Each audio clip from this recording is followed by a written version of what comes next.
Hi friends, ఇప్పుడు మనం చెప్పుకోబోయే టాపిక్ చూస్తే ఒకవైపు బాధ, మరోవైపు గర్వం కలుగుతాయి.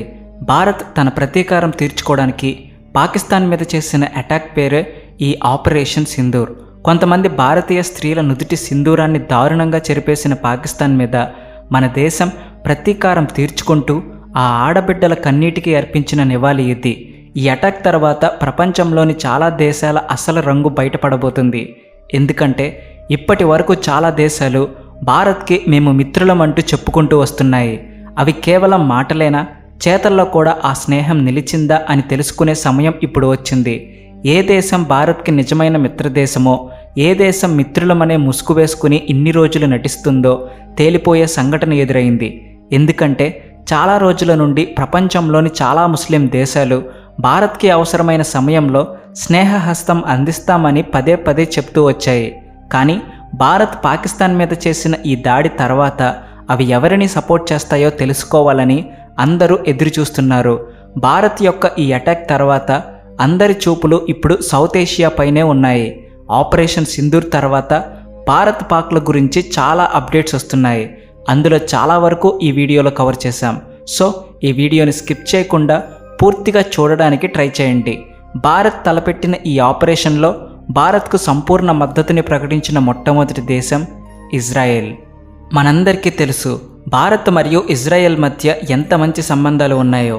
అందరూ అనుకున్నట్టుగానే ఈ దాడి తర్వాత భారత్కి తన వైపు నుండి ఫుల్ సపోర్ట్ ఇచ్చింది ఇజ్రాయెల్.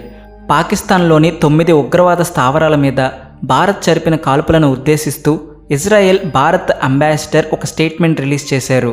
ఆ స్టేట్మెంట్ ఏంటంటే, టెర్రరిస్టుల బారి నుండి తనను తాను కాపాడుకునే హక్కు భారత్కి ఉందని, ఇజ్రాయెల్ దానికి పూర్తిగా సపోర్ట్ చేస్తుందని చెప్పాడు.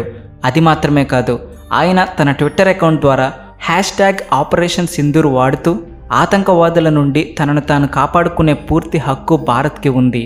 ఎవరైతే అమాయకుల మీద, నిర్దోషుల మీద నీచపు చర్యలకు పాల్పడతారో వాళ్లకు ఈ లోకంలో ఎక్కడ చోటు దొరకదు అని బహిరంగంగా తెలియజేశారు.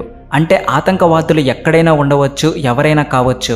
వాళ్ళు పాకిస్తాన్లో అయినా కావచ్చు, లేదా భారత్లో ఉన్నవారైనా కావచ్చు. అందరినీ వెతికి వాళ్లకు సరైన చోటుకు పంపిస్తామని తేల్చి చెప్పింది.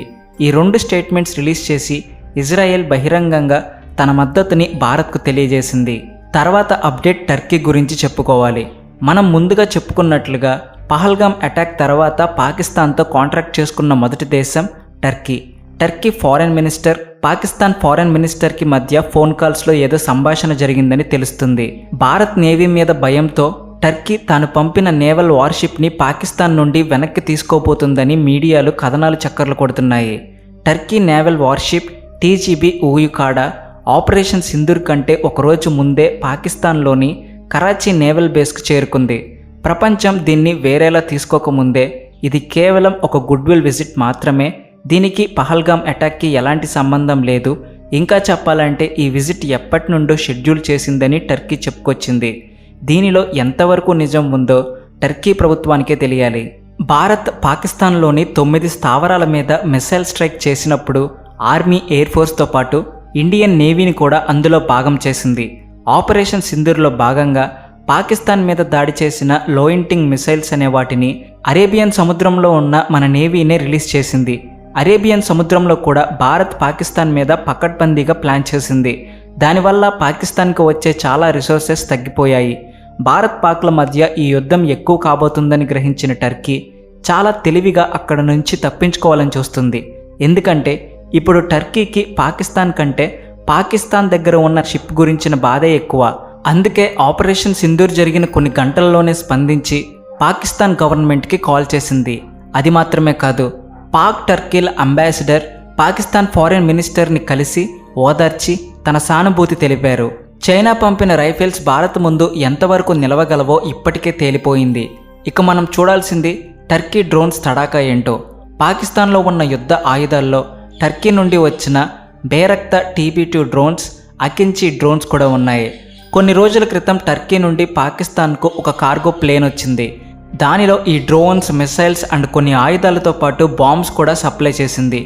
ఈ టర్కీ డ్రోన్స్, మిసైల్స్ భారత్ ముందు ఎంత సమయం నిలబడతాయో చూడాలి. ఇవన్నీ పక్కన పెడితే ఇంతలోనే మన ప్రధానమంత్రి మోడీజీ తన ఫారిన్ విజిట్స్ అన్నీ క్యాన్సిల్ చేశాడని ఇంకొక న్యూస్ బయటకు వస్తుంది. మోడీజీ ఈ నెలలో క్యురేషియా, నార్వే, నెదర్లాండ్స్ విజిట్స్కి వెళ్లాల్సి ఉండగా వాటన్నిటినీ క్యాన్సిల్ చేశామని భారత్ తెలియజేసింది. తొందరలోనే మళ్ళీ కొత్త డేట్స్ చెప్తామని భారత్ ఆ దేశాలకు చెప్పింది. ఇక ఫ్రాన్స్ విషయానికి వస్తే డైరెక్ట్గా చెప్పకపోయినా ప్రతి మాటలో తన సపోర్ట్ భారత్కే అని చెప్పకనే చెప్పేసింది. ఆపరేషన్ సింధూర్ జరిగిన తర్వాత ఫ్రాన్స్ ఫారిన్ మినిస్టర్ మాట్లాడుతూ ఆతంకవాదుల నుండి తమను తాము రక్షించుకునే అధికారం భారత్కి ఉంది. కానీ ఈ రెండు దేశాలు కొంచెం ప్రశాంతంగా ఆలోచించి ముందుకు వెళ్ళాలి అని మేము కోరుకుంటున్నాం. ఎందుకంటే ఈ రెండు దేశాల అనాలోచిత చర్యల వల్ల లేనిపోని టెన్షన్స్ ఎదురవ్వచ్చని చెప్పారు. కేవలం ఫ్రాన్స్ మాత్రమే కాదు, ఆపరేషన్ సింధూర్ తర్వాత ప్రపంచంలోని చాలా దేశాలు తమ స్పందనను తెలియజేశాయి. అన్నీ కూడా భారత్ పాక్లు కంట్రోల్గా ఉండాలని, సామరస్యంగా ముందుకు వెళ్ళాలని చెప్పాయి. ఇప్పుడు వస్తున్న కథనాల ప్రకారం సింధూర్ అటాక్ జరిపిన తర్వాత భారత్ ప్రపంచంలోని 5 దేశాలకు బ్రీఫింగ్ ఇచ్చిందని, ఆ 5 దేశాలు ఏవంటే America, Russia, Britain, South Arabia, UAE అని తెలుస్తుంది. సింధూర్ అటాక్ తర్వాత దాదాపు రాత్రి 2 గంటల సమయంలో ఈ ఇన్ఫర్మేషన్ ఇచ్చిందని, ఆ తర్వాతనే ఈ దాడి విషయం మిగతా దేశాలకు మెల్లమెల్లగా బ్రీఫింగ్ ఇస్తూ వెళ్ళిందని బయటకు వస్తుంది. ఇక మనం మాట్లాడుకోవాల్సింది ఇరాన్ ఫారిన్ మినిస్టర్ అబ్బాస్ అరబ్ భారత్ పర్యటన గురించి. ఆపరేషన్ సింధూర్ కంటే ముందు రోజు రాత్రి ఈయన పాకిస్తాన్ నుండి ఇరాన్ వెళ్ళాడు.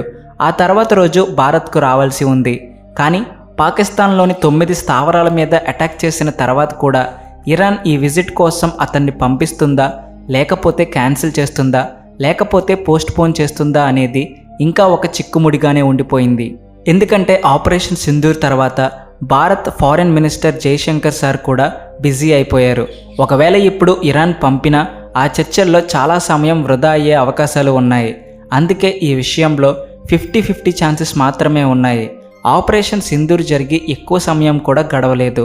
కాబట్టి ఇరాన్ ఈ విజిట్ని పోస్ట్పోన్ చేసుకుని ఇంకో 3 లేదా 4 రోజుల తర్వాత వస్తే బెటర్.